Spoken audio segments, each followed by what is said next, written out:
Hello and welcome back. Oh, you idiot. You idiot. Stupid. Hello and welcome back to the Crystal Men. Hello, I'm Tom. And I'm Jim. And we are here to talk about Steven and the mother flippin' Stevens. I'm Steven. And Steven. I'm Steven. And my dad. So this is an episode that I really, really love. I forgot how funny this episode was. It really just kind of hits the ball running. Yeah. Or hits the ground, hits the ball running. Hits the ground running. It just kind of goes on all cylinders. It's just kind of like a perfect little Steven episode. It's a good time travel episode. Self-contained, still fun. I remember, like, I showed you a YouTube poop after we watched this, and I remember, beautiful. I remember like the setup of Steven and other Stevens, but I forgot it was time travel based. I thought he had a cloning machine or something. I have a lot of concerns about time travel stuff that we will get into. But a lot. Steven died. So our Steven, the Steven that we were following since episode 1, is not the same Steven. Yeah. He died. Technically dead. I mean, out of hubris of wanting to start a band. Arrogance. All right, so let's just jump into it. All right, so the crystal gems are in an underwater time fortress. Yeah, so okay. So gems again canonically have time travel, I guess. Oh shit. I didn't think about that. Let's just talk about that. I mean, whoa, so yes, implications are massive. So we don't know if this is the actual artifact that they wanted to get. It seems like it wasn't. Because they wanted to get a special gem artifact. Yeah, don't really explain why. Do explain that they'll have to wait another 100 years. Yeah, and the thing is that Amethyst grabs the wrong one, and it causes the entire, this gorgeous underground... Underwater. Well, I mean, it's probably also underground. Well, yeah, I guess. Parts of it maybe, but it starts filling up the water, and they have to rush out, and Steven sees a little tiny... It's like it reminds me of something very specific. It reminds me of like the Time Turner from Harry Potter. I mean, obviously the same concept, but I don't know. There's some. I feel like as a kid there was a movie or a cartoon or something where a character had like a little handheld ball time machine. It's just like a fleeting memory, but so yeah. Brain fold. We'll find that later. Yeah, right. So Steven grabs the little. It's a sphere that has like two. Hourglasses or an hourglass in it. Yeah. And a time machine. It is a time machine, which we didn't know at the time. But also I like the fact that, I mean, the gems can be underwater fine, right? Like they don't need to breathe. Oh yeah. I mean, so it's only Steven that they're particularly worried about in this situation. And I guess the whole facility's collapsing, so maybe that's a fact. But we only see it flooding. Poor design choice, but that's neither here nor there. Also, I want to talk about, they said they have to wait 100 years for it to reform. Yeah, so it can regrow. I mean, does that mean that a lot of gem structures can just regrow? Is there like the heart of a gem? Was a gem used in the creation of this? This is a question that will never get an answer. Yes, because again, these early episodes do not. No. They keep the mystery going. So the one thing that we do know about the gem bodies is that they are specifically hard light. So technically, this could be the same principle where it's just like this entire facility is just like formed by some technology. Yeah. I mean, it makes sense. I just think it's interesting. Yeah, it's nice to delve into the lore implications. But regardless, Steven grabs the ball. They bounce because Steven has other plans. He has to get to Beachapalooza. There were a lot of funny little sight gags about like sea creatures on the team, like. Pearl had a lobster on her butt. I like little blue crab. Yeah, I like the little blue crab. I like that design. That looks really good. We stand blue crab. So yeah, Steven runs down to... Is it called anything? Is it just called the Beach City Car Wash? That is a great question. Is it called the Big Wash? We've definitely seen it before, is it the Big but... Wash? Hold on, I'm looking it up because that is going to bother me. It's Steven. So yeah, Steven runs down on his and... scooter. Oh yeah, he does go on a scooter, and he's wearing a helmet too. Good. We appreciate safety. It's really funny. I feel like scooters have made like a really big comeback in the past. It's a Wash is the name. It's just called the Wash. No, it's a Wash. Oh, it's a Wash. Okay, yeah. That's a cute name actually. Damn, sorry, I just saw some crazy news. I don't want to date this episode immediately. But so yes, what's his name? Onion's dad.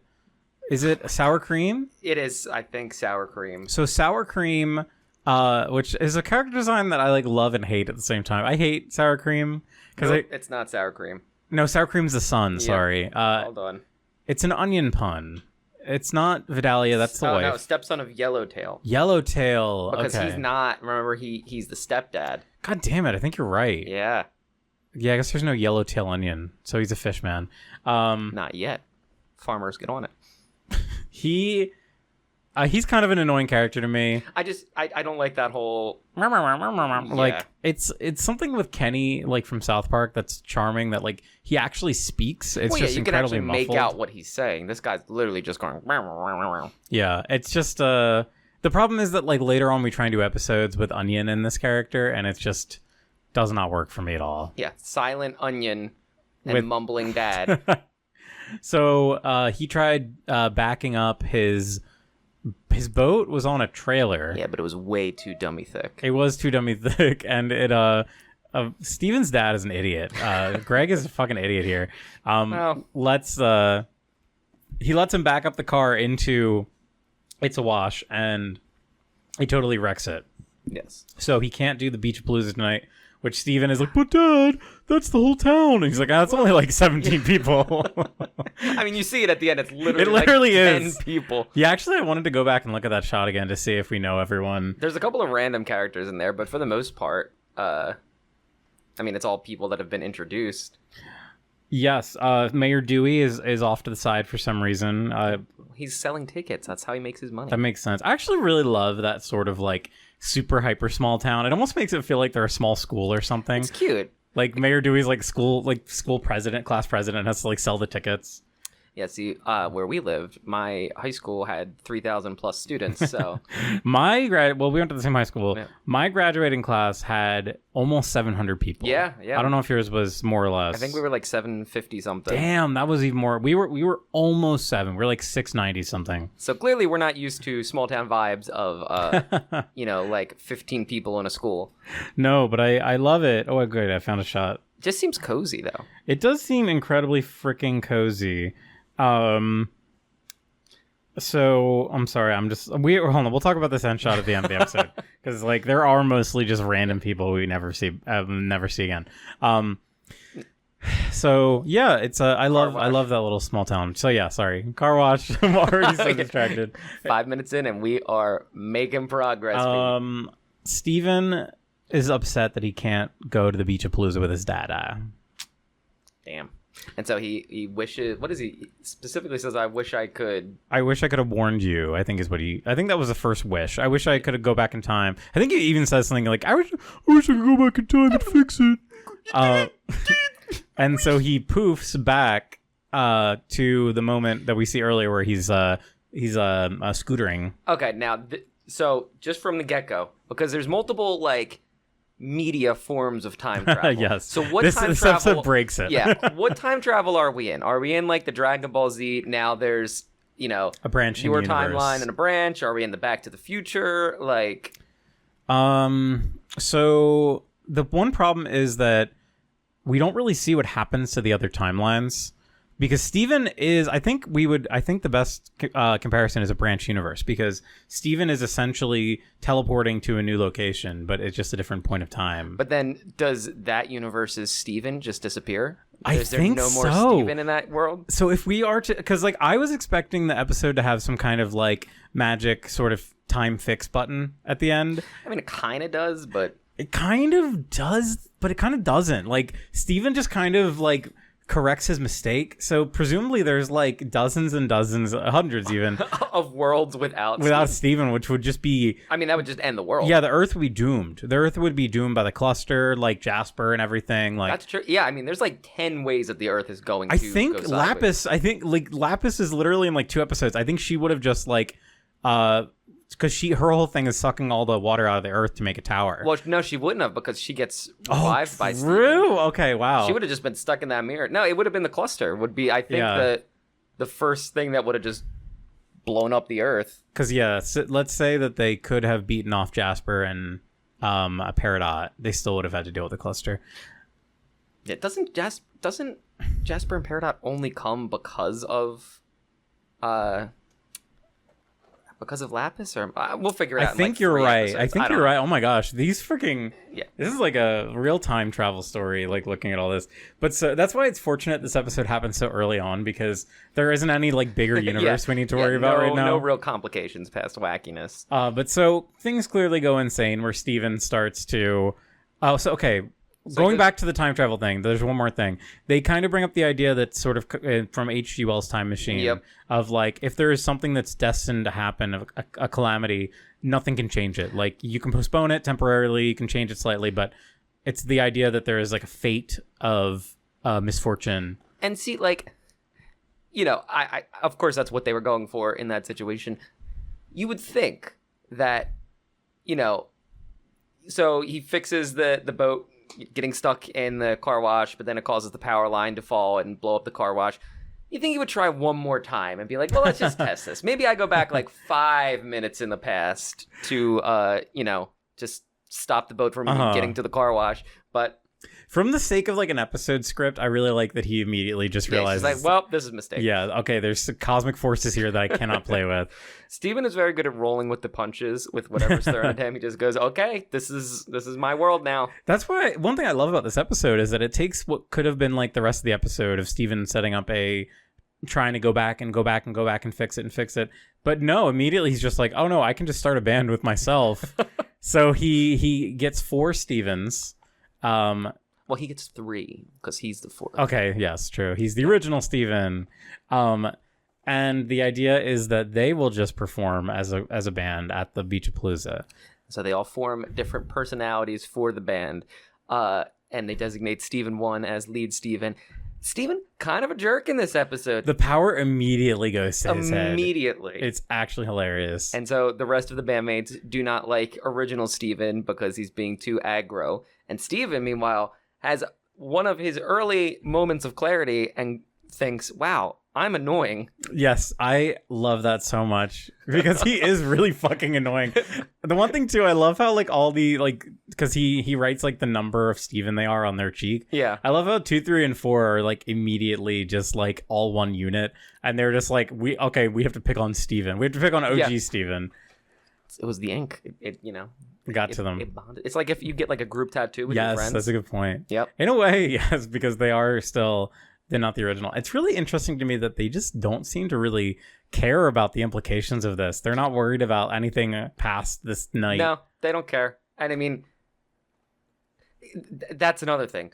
So would they have just existed forever as 4 Stevens in one world? Like, would they have thought to smash the time orb or whatever you call it?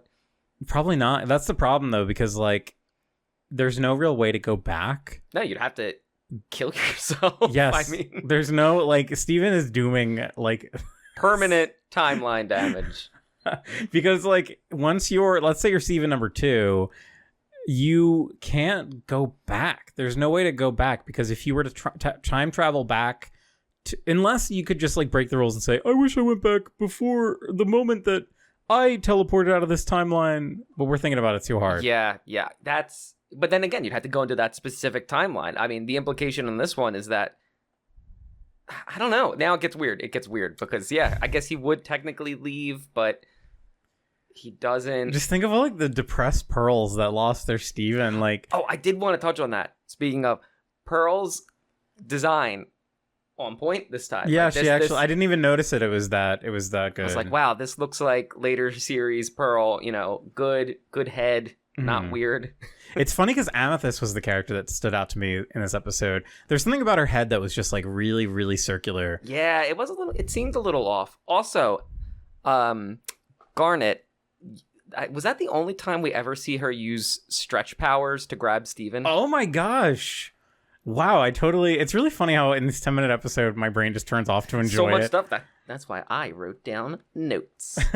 My brain is just like, Steven and the Stevens. How quaint. Yes, that's really, okay, now anytime that she could have been using the stretch power and she doesn't, we'll know that it's a big blunder. Yep.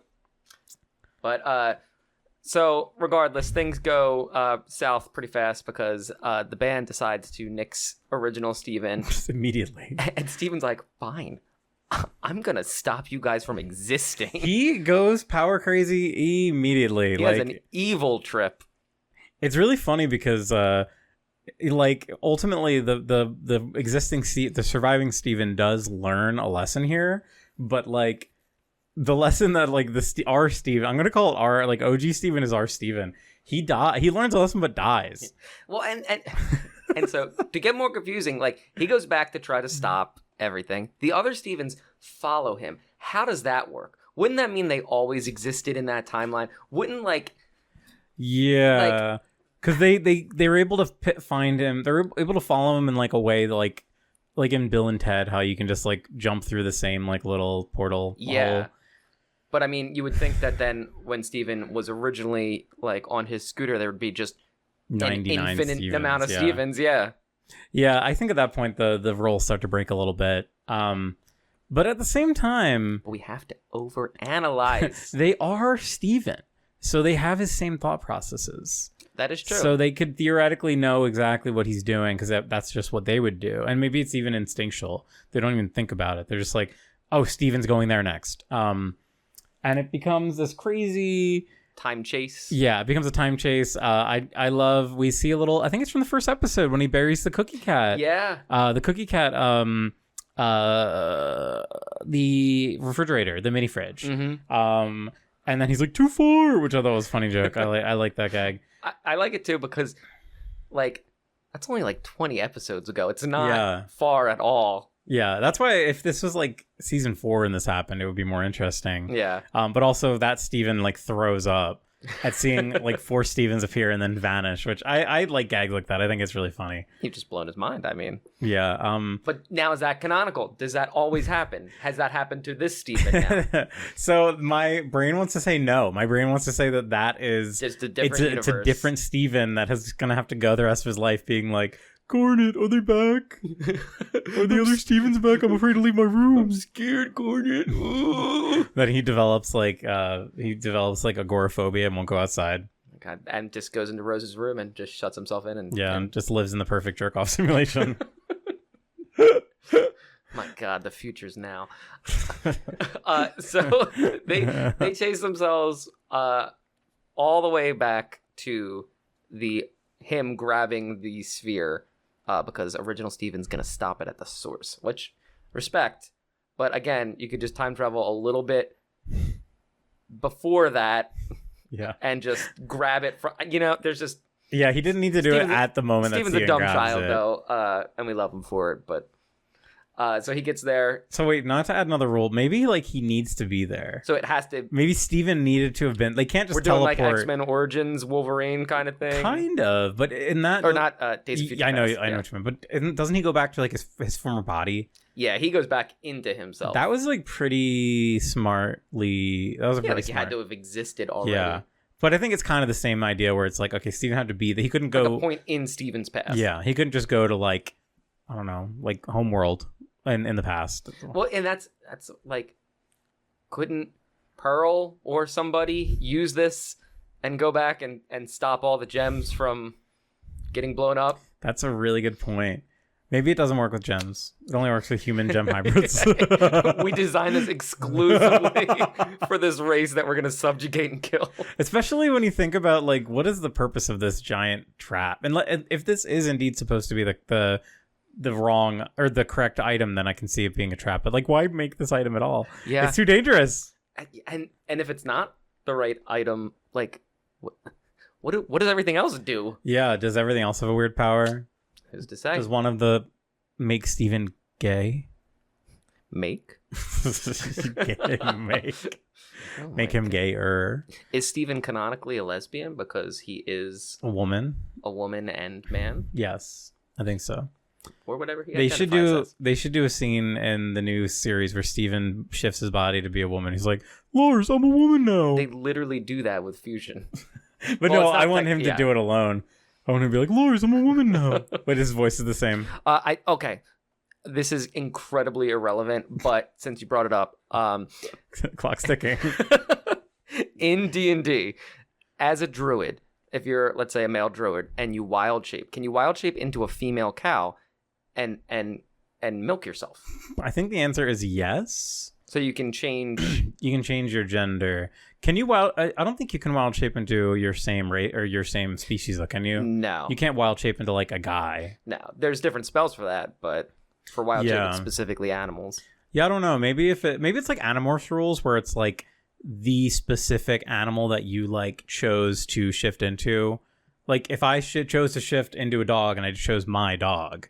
So every time I shift, I become like my girl dog. Maybe it's that kind of rule. And then follow up. Could you make cheese out of that milk? Well, I was going to say, once you reach, I think it's level 18, you get an unlimited number of wild shapes. I assume that means that you can stay in wild shape. I know it's not technically, but you should be able to stay in wild shape for, forever. Mm-hmm. If you wild shape into a female animal and get pregnant. So like Loki? Yeah. That happens in Norse mythology. Exactly. Yeah. Are you birthing? I mean, I guess if you stay, I don't know.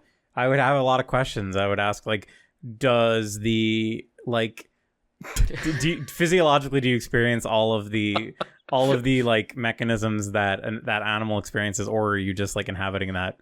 Is it your child or is it the wild shaped animal's child? What Does if it have you any of your genetics? What if you're like mid giving birth and shift back? Or what if you're like 9 months pregnant with cow baby? It got stuck. All right, this has nothing to do with Steven Universe. I'm so sorry. Steven has a crazy brawl with all the Stevens. There's like 90 Stevens. I love the shot of just bewildered Garnet and Amethyst. Just counting, not helping, mind you. No, just like I think Pearl's like counting them. Yep. Like that's all she can think to do. And also, not for nothing, like the amount of time from original Steven grabbing the ball to needing to teleport out was like 2 seconds. Yes, and the entire room fills with Stevens. Yes, they fill up with Stevens. They have a full-on brawl, and then an emotional beat where he's like, "No, this is not violence is not the answer because I hurt myself, and I'm having a moment of clarity here." I like that part when he pushes like the new Steven down. Yeah, the newest. Well, also I really like the detail. I didn't notice they gave him a hoodie, so he had something different than the other Stevens. Yeah, to wear. It was so you could tell which one he was. Which is smart. I mean, from the very beginning of the episode. That's a good like little script writing thing. Our Steven was like, "No, this is wrong. We just got to stop all of this." And then he smashes the orb, and they all fucking die. So it's really creepy that they kind of play it for face value. They do. Like, they really do play it as like a serious moment, and they all like collapse into sand too. Yeah. Like, well, I mean, this like was an hourglass. This is actually, forget the comics. This is how Infinity War got that scene. Yeah, they definitely inspired. When they all get snapped. Yep. I can see Joe Russo just like eating his cereal, like mouth agape as all the Stevens start dying. We have to do this. Yeah. Didn't bother, looking at the comics. But yeah, I love like the horror, the true horror. The one Steven that runs up and goes, "Help!" Yes, it's so funny. It's just fucking moves away. This is one of those moments I remember watching because like at the same time, I think Adventure Time had already been on maybe like season 4 or 5 at this time when Steven was airing. And I remember like there's a lot of dark moments in Adventure Time that surprised me for like a Cartoon Network show. This is one I was like, damn, like Frybo had some creepy imagery and moments. But this is the first one that, I mean...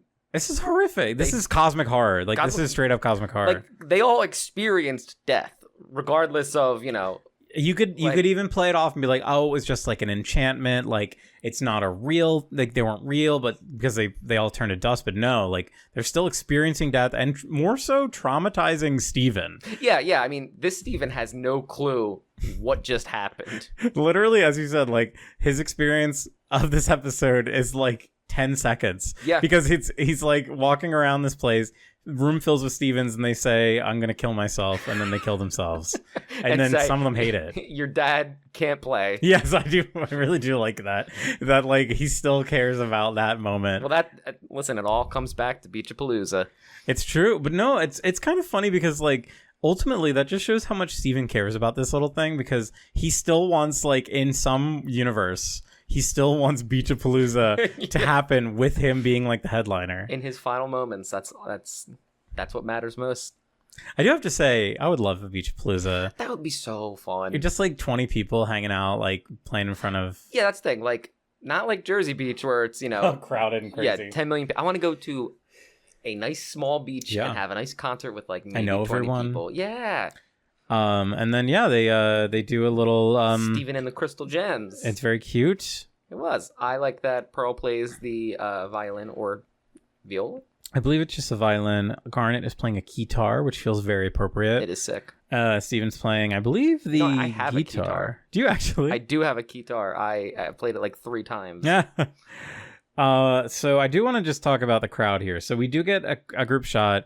We see Kiki, I believe. Mm-hmm. We see Kiki Ronaldo. We see Sadie and Lars. And then we see a bunch of characters that just like are not like characters we see. Mayor Dewey is off to the side, supposedly collecting tickets, not paying attention. So there's one guy kind of looks like Clarence, 3, like the cartoon character.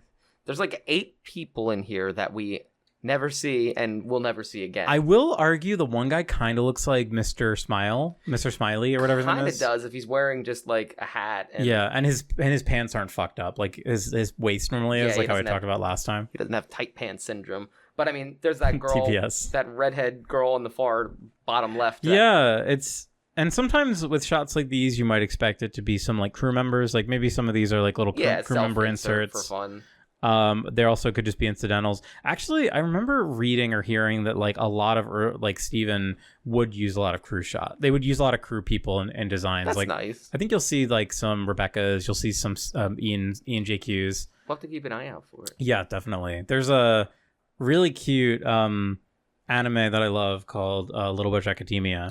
Yes. That has. Have you ever seen the little Rebecca Sugar and Ian Jones Cordy cameo? No, I haven't actually watched it, but I've seen clips all the time. It's very cute. In the second, so it was an OVA that Trigger did, and then they made a second one called The Enchanted Parade, and that's when Rebecca Sugar and Ian GQ were in it, because one of the, I think his name is Takafumi Hiyori. He's a Japanese animator. He works for Trigger. I believe he's like a key animator at Trigger. He worked on Steven Universe. Okay. I remember later in the series, he would do so much Steven Universe fan art, and it was adorable because he's so cool. And they insert like a little shot of Rebecca Sugar. I'm showing Tom. Rebecca Sugar and Ian JQ. That's so cute. In like a little crowd shot. I love that so much. And I love that it's so like you can tell. Oh yeah. It's just perfect. But that's no, sweet. It was super cute, and I think I remember hearing them say that they would put a lot of the crewniverse in the backgrounds, which makes sense. I mean, that's what I would do if I was working on a show like this. Like, hey, I'm gonna draw Tom and do a few just shots. Little gag. That'd be funny. And that's easy way to fill out the character roster too, you know? Oh, definitely, yeah. But yeah, otherwise, pretty self-contained episode. I love it so much. I think there was one crying moment. One of the Stevens at the very end was crying while he's dying during the assault. I don't think there were any hugs. No hugs. It was a hugless episode. There was a kiss, a little smooch. I love the kiss so much. Didn't the 3 Stevens grab each other? Yeah, they probably did at one point. I think you're right. I don't know if that constitutes a full hug though. We'll give it to him. We'll give him a little half. Give him a little halfy. Okay, well, half hug. A little chub hug. Half chub. But no, I absolutely love this episode. It was a thrill, the start to finish. So many great drawings of Steven. Yeah. We didn't talk about Pompadour Steven. I love Pompadour Steven. That's such like an anime thing too. Like, well, it's funny because they eventually revisit that with him and his dad fusing in the movie. Oh my God. They give him the Pompadour, yep. I was like fucking screaming when that happened. I can't wait to watch the movie again. Yeah, I can't wait till we get into like latter Steven Universe too, and we start hating episodes. Like, oh my God. No, there's a couple that I'm really looking forward to. Some like fan hated episodes, but it's just because I feel like I've been too positive. I just love Steven so much. I mean, again, these early episodes are just fun. Like, yeah, just so much fun. So many great drawings. Just good bits. The music is great. We love when there's music songs. And otherwise, that's pretty much it for this one, right? Yeah, let's wrap it up. And we are the Crystal Men, and thank you so much. I'd like to have like a little outro, maybe. If today's your birthday, happy birthday. If today's your birthday, happy birthday. Cinnamon Toast Ken reference. I don't know what that is. Yeah, it's fine. Cinnamon Toast Ken. It's a YouTuber. Is that some YouTuber who's been proud of... Never mind, I won't say anything. But yes, thank you so much for listening. We'll be back next Monday with... I forget. It's not Watermelon Steven. No, it's we literally just looked at it. It's a good one. Come back next week for a good one. You'll see. All right, Jimmy, give us your best outro. Hurry. That was it. No, like, give me a catchphrase. Like, keep Stevening. keep on Stevening. Keep on Steven on. All right.